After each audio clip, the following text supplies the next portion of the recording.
My stepdaughter and I have a routine every morning where we go down a checklist and make sure that she's completed everything she needs to be ready for the day. This particular morning, she decided to lie and say that she'd put on deodorant when she hadn't. She thought this would speed up the process or get us to our destination quicker. The thing, though, was I wasn't ready to leave yet. Not even close. I was still in my pajamas and my hair was a mess. And her lie wasn't going to speed us up any. But she chose to lie anyway. And I had to call her out on it. This was disappointing. We've been down this road before, and I couldn't understand why something so trivial would be worth the risk of punishment. But it got me to thinking, why do kids lie?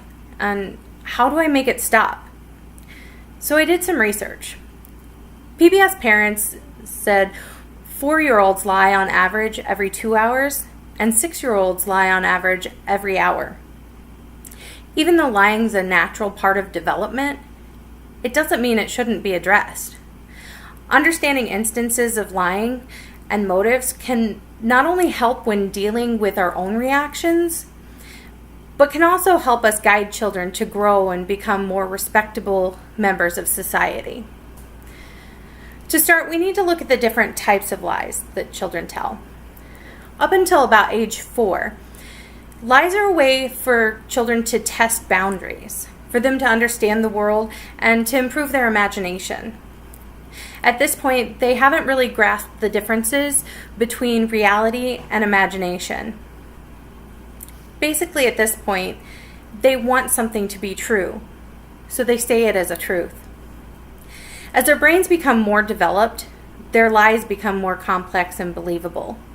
This is actually a sign of good brain development, and it also demonstrates their budding social skills. It makes them have to think about what's someone else thinking? How will others perceive their fabrications? And then they have to adjust accordingly. Adults can distinguish, though, the difference between white lies, harmless lies, and even toxic lies. Kids, though, haven't yet learned the subtleties of the moral implications or the standards of politeness. At this point, any deviation from the truth is a lie. Since children follow the example of their parents, even the most harmless lie told by an adult normalizes lying for the child. Correcting this behavior then becomes important, but the question is how? Parenting advice is abundant. You can find articles and books and even unsolicited advice from the person shopping in aisle 2. Pretty much everybody agrees. First and foremost, adults must set a good example. Second, the lie must be addressed. But beyond that, things get more complicated. If you consult Elaine Rose Glickman, author of Your Kid's a Brat and It's All Your Fault, she would suggest to call them out on their lie. If the lie was to cover a misdeed, then the child should be reprimanded for both the misdeed and the lie. The problem with this, though, is it may give the child less incentive to confess. They know that there's going to be a punishment for telling the truth. But there's not going to be a punishment if the lie goes undiscovered. Glickman suggests saying, sometimes people lie because they don't want to get in trouble. But lying is worse than getting into trouble. Or, when you lie to people, they can't trust or believe what you say. This last is basically paraphrasing the moral to The Little Boy Who Cried Wolf.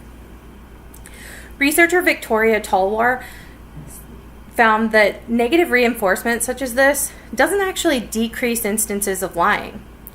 Positive stories such as honesty being rewarded and removing the threat of punishment actually does.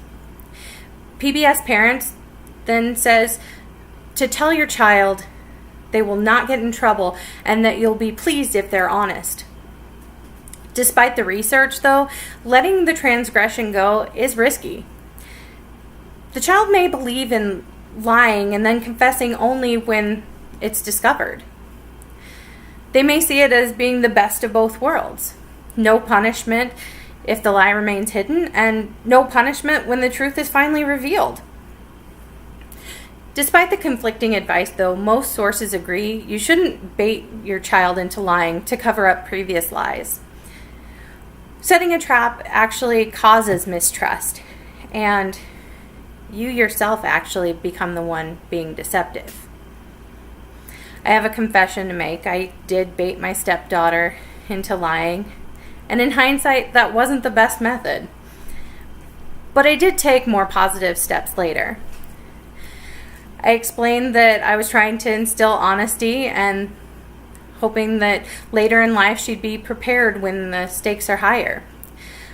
I did provide a punishment for lying and involved her in creating the consequence. I also heaped on the praises when she was about to lie again and then chose not to. There's no definitive way to raise a child, so I can only give my best advice. Set a good example. And then when the child lies anyway, don't go ballistic. Talk to the child, find out the reasons why, try different parenting styles, see what works for you. We're all different, but the goal's the same. We want to make sure the children value honesty, and we want them to be decent adults.